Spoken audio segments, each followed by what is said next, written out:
ตอนนี้มาฮอดสะพานบึงกาฬแล้วพี่น้องสะพานเฮ็ดใหม่ๆเพิ่งเคยข้ามครั้งแรกเลยพี่น้องป๊าดกว้างขวางแล้วสิพาพี่น้องมาเบิ่งมาส้มไปยังไงท่าเรือสะพานอุ้ยบิ๊กไบค์ว่ะบิ๊กไบค์บึงกาฬระหว่างบึงกาฬปากสั้นเนาะครับโอ้ยพูดแป้งครับแม่ตอนนี้ยังอยู่บรรยากาศฟังไทยอยู่พี่น้องไปไสแล้วนี่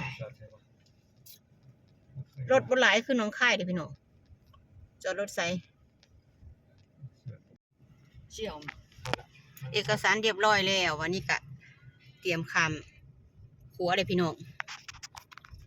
วันนี้ก็สิพาพี่น้องมาเบิ่งมาส้มสะพานบึงกาฬพี่น้องสะพานใหม่งามเลยเนาะ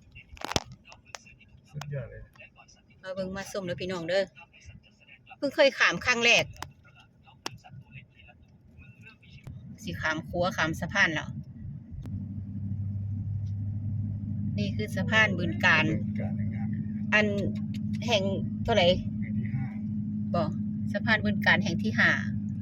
5นี่ตอนนี้คือสะพานมิตรภาพไทยลาวแห่งที่จังหวัดบึงกาฬว่าอย่างว่า10 เมตรอยู่ดีโอ้ยคนบ่ค่อยหลายคือน้องค่ายพี่น้องสะดวกสบายโอ้ยเป็นลำท่าแล้วฮอดกลางโค้งแล้วพี่น้องพุ่น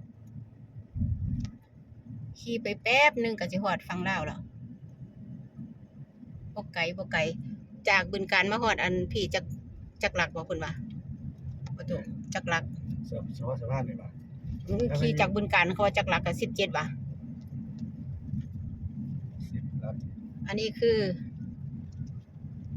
สะพานบึงกาฬปากสั้นพี่น้องเอาหมอกควันเนาะควันหมอกอันไหมภูเขาก็เลยอากาศบ่สดชื่นปานใดพี่น้องกล้องก็แห้งบ่ดีบรรยากาศก็มีหมอกควันมื้อนี้บ่อำนวยปานใด